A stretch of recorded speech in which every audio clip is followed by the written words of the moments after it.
Today, we're talking about the difference between small and unsuccessful juice bar owners versus wise, successful, and larger scale juice bar owners. What's the difference? What do they do differently?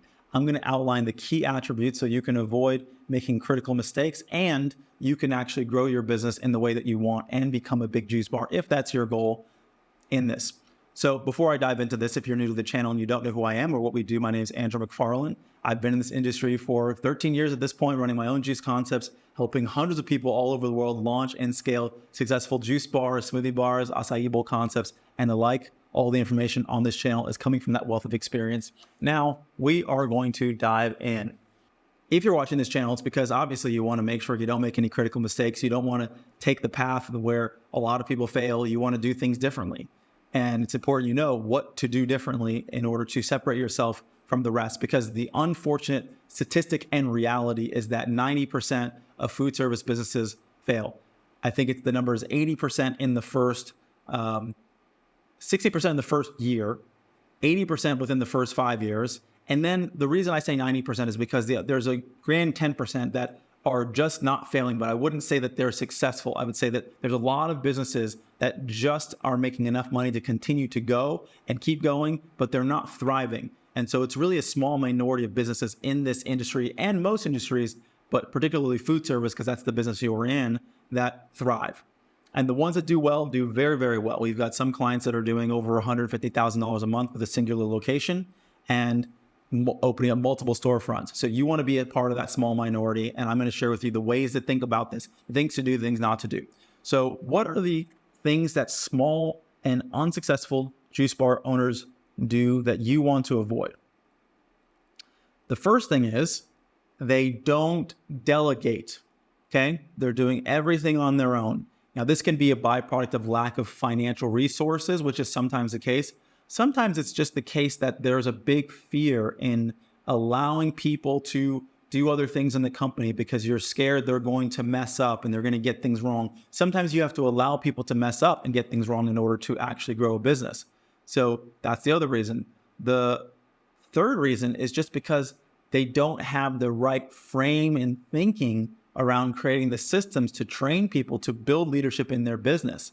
So it's either the lack of money, or it's the fear and the over-controlling nature, or just the lack of insight on how do you actually delegate to people and do this in an effective way. But that's the first thing that small and unsuccessful juice business owners do, or I should say don't do, is they don't delegate and they try to do everything on their own. What's the second thing? The second thing is they don't have the money and they don't think to raise money, okay? This is oftentimes considered a foreign skill set to a lot of new business owners because it's unfamiliar to people. They don't think to pursue it. They think, okay, well, let me figure out what I can do on my own. When really, it's not about resources in life. It's about resourcefulness. Because if you're resourceful, you will get the resources you need to make the things happen that you want to happen. And a lot of times, we'll call it small thinking, and small-minded entrepreneurs think, what can I do? As opposed to what does the business need and how do I get the things that I need to in order to make the business thrive, right? Raising money can be a new skill set. Like anything in this, reach out to me personally at Andrew@StartAJuiceBar.com. If you want help raising money, you want to grow your business, you want to do things the right way. But this is one of the things that I see a lot of times is that small business owners and small-minded, I should say, because not just if you're a small business owner, if you're small in your thinking, they oftentimes allow their limitations to become the limitations of the business when you don't want to think that way. You don't want to do that, okay? What is the third thing? The third thing that small-minded and small-scale, unsuccessful juice bar and business owners do is they don't invest in marketing. They don't invest in branding. Okay, they often do what I call hope and pray marketing, hope and pray branding. This is because they don't understand the value of this. They also take for granted the importance and power of marketing and good branding. If your business is successful, even without these things, there's a lot of lost opportunity because your business could be exponentially more successful if you had invested in good marketing and good branding. But most of the time, that's not the case. A lot of times people struggle and they suffer because they're trying to just figure out word of mouth marketing. How do people find out about my product? I don't have any clear strategy. I often say, and I'll repeat it because it's an important mantra, it's not the best businesses with the best products that are the most successful. It's decent businesses with the best marketing and the best branding that are the most successful. There are a million businesses that probably have a great product and possibly even an amazing product that you've never heard of. So they failed. Because if you don't know something exists, you can't partake in it. And the reality is in juice and the juice bar industry, you're not creating a time machine. It's not going to be so amazing that people have to tell their friends. A juice can only be so good. A smoothie can only be so good. And yes, people will tell other people, but you shouldn't rely on that solely because that's not a strategy. You have to have a strategy around your marketing. You have to put resources into your marketing and to your branding. Okay, what's the last thing that I'll mention right now? Because there's lots of things, but this will be, I don't want to keep this list too long. I want to make it concise. But what's the last thing I want to mention for today that small and unsuccessful juice business owners make the mistake of and don't do that other successful juice business owners do? And that is not having systems, not thinking like an operator. A lot of people are strictly running on passion. They don't have systems for how to do their inventory, their ordering, for how to make the product. I can't tell you how many times I see people and they're like, oh, we haven't done our menu costing. I don't know if we're making money.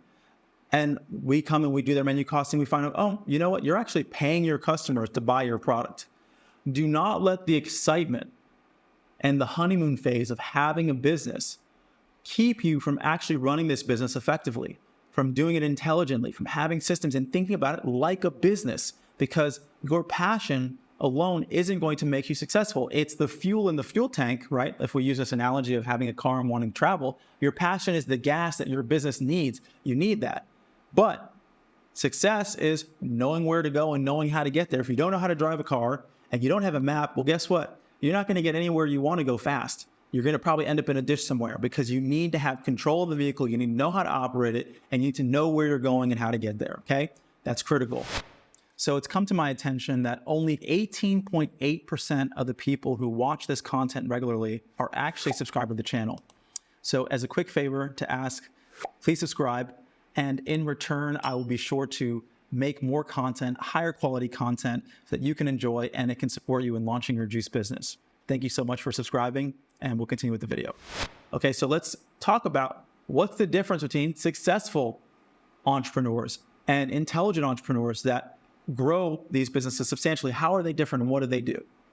Number one, they delegate. Really, it's the inverse of everything else. They delegate, they understand it. This is a big thing, and I'll speak personally from myself and my own story. It was a really big deal for me to let go because this is what it requires. And it requires letting go and trusting. And if you trust yourself in hiring the right people, that's a big part of it. If you hire the right people and you trust them, then you will be able to allow them to make some mistakes sometimes, but also to have autonomy to do things. So they might have better ideas than you, but you will allow them to run the business in the role that they're meant to run it in. A lot of times it's the myopic thinking that keeps people in a place where they're thinking about the small picture of this one juice that's going on. It has to be perfect. When sometimes really the reality is even if the juice is 80% great, and that's not ideal, you want everything to be perfect, but sometimes you are sacrificing the growth of the company in order to micromanage every aspect of the business. Okay, so you have to sometimes let things go a little bit in order to think about the bigger picture and allowing the business to grow. I remember once I had this friend who had a business too, but she was more of a solopreneur. And she came to me and she said, Andrew, you have all these employees. Like, how do you do that? I can't seem to stomach the expense of having employees. And I said, that's the difference. Is I don't think about having employees as an expense. I think about it as an investment. They allow me to focus on the things that really matter in this business, because if I'm behind the counter and I'm washing dishes, well, guess what? I'm not marketing the business, focusing on developing new products or getting more accounts for sales. There has to be other things that I can do that are going to have a higher level impact than this very, very small thing that I'm doing. But you have to be able to see the entire picture. And that's a very big distinction between successful juice business owners and high level thinking juice business owners and not. What's the second thing? The second thing is somewhat connected to the delegation, but it's understanding the value of specialists in every aspect of the business. Delegating is a skill, but hiring specialists is something that requires wisdom, Because even for me in my business, I've been a very successful entrepreneur for a very long time, but I know that I don't know the greatest depth about every single aspect of running any business. A lot of times as an entrepreneur, you are a good generalist, but you can't be a specialist because you can't invest the same amount of time in, let's say, getting masterful at marketing, because there's just no world unless you have a background in marketing where you're going to be as good as someone who has spent their entire life marketing. They're just going to be better than you. Okay. The same thing goes for every aspect of your business. An entrepreneur is accumulating the right people with the right skills, employing them, paying them, and putting them in the right position in order to have your business thrive. That I love this analogy of a vehicle because I often think of businesses this way, but you guys probably all know the Flintstones. They ran with their feet because they didn't have wheels. And you would realize, and say, okay, yeah, you're doing everything on your own, but it's better to actually have wheels. It's better to have a steering wheel. It's better to have seats because they have a specific function. It's going to do more than just your body can do. And the same thing goes for a business. It's better to have people who are really great at management, better than you managing your business. Unless you have 10 years of experience managing juice bars, better to have someone who has experience managing food service businesses. There are things that they know that you don't know. The same thing goes for every aspect of a business. Don't try to design your own logos and do your own website. And it doesn't make sense. You will get so much more mileage. And yes, there is a reality of you having limitations and having to learn certain skills. I'm always a proponent of doing what you got to do. But at the same time, try not to let your own limitations limit the success of the business because you're not willing to hire a specialist. Like in the same way is you could probably try to do your own heart surgery, but if you're not a heart surgeon, I wouldn't recommend it. So with your business, the impact of you being successful is literally life-changing in the same way that if you do your own heart surgery and you fail, is life-changing. Actually having a successful business, do not treat this lightly. It could turn you into a multimillionaire, tens of millions, hundreds of millions, if you do this correctly, and the skills that you will gain through osmosis. Because that's the other thing for me with people and specialists, and this will be the last thing that I say, but I always think about, if I hire someone who's better at a certain thing than I am, I will get the learning that they have in a shorter period of time. So that is worth its weight in gold. All right, what's the third thing that people who are successful and intelligent in their thinking do that other people don't do? That is, they have systems for everything. That's like I talked about before. They think about processes and systems for everything. An entrepreneur is all about creating systems and processes, as well as growing the company. But they think about every aspect of the business, from how to hire somebody, how to organize their space, how to train people, what paperwork do you need, how to create consistency, because you want your business to run like a Swiss watch. You want every part of it. And businesses are complicated. But every time you do something, think about, what's the system I need to create in order to make this work? Okay. What's the fourth thing? It's they know their numbers. I know some of you aren't numbers people, and that's okay, but you need to have people who know your numbers, and you have to understand them, because the numbers in your business is like the pulse of a company. When you go to a doctor, the first thing they do is check your pulse, because if you don't have a pulse, bad sign. Same thing goes with a business. If your business's numbers aren't reflecting positively, it's a bad sign. But a lot of times people don't even know their numbers. They're just like, hey, surprise me. I don't know what my expenses are. I don't know how to manage my expenses. I don't know what my costs are. I don't know what much money we're making. I don't know anything. You can't manage what you don't understand. You have to know your numbers, okay? What's the next thing? They invest in marketing, okay? We talked about this. They invest in marketing. How much should you invest in marketing? Well, it depends on how much money you have, and it also depends on the phase of the business that you're in. If you are in the early phase of a business, you should invest heavily in marketing, because you, just like a kid needs more of your attention when the child is young, and then it grows up to a certain phase where it has its own momentum. It can learn on its own. It can talk, it walk, take care of itself. Same thing goes for your business and your sales. Eventually, your sales will start to take care of themselves and grow, but you need that initial push, that initial momentum. So invest heavily early on, and depending on your budget, it could be a few $1,000s, could be $10,000, could be $20,000. Depends on the scale of your business. But invest heavily early on. And then as your business goes on, it's a maintenance thing. You have to stay in the mind of your consumer. You can't ever stop spending money on marketing. And generally, the rule of thumb people would say is about 5% of whatever your total monthly gross income is should go towards your marketing budget. What is the last thing that you should focus on? It's working on the business, not in the business. Like I mentioned before, okay? when you are an entrepreneur, there are three levels to and roles, I should say, in any business. I've mentioned this, the E-Myth, great book. Read it. The entrepreneurial myth is what it stands for. This basically outlines that in any company, there are three roles. There are technicians. These are the people who take out the day-to-day operations, make the product, clean the store. These are technicians. Then there are managers. Managers manage the technicians. They're making sure the quality control is there. They're hiring, they're firing, they're managing the day-to-day operations. Then there's the entrepreneur.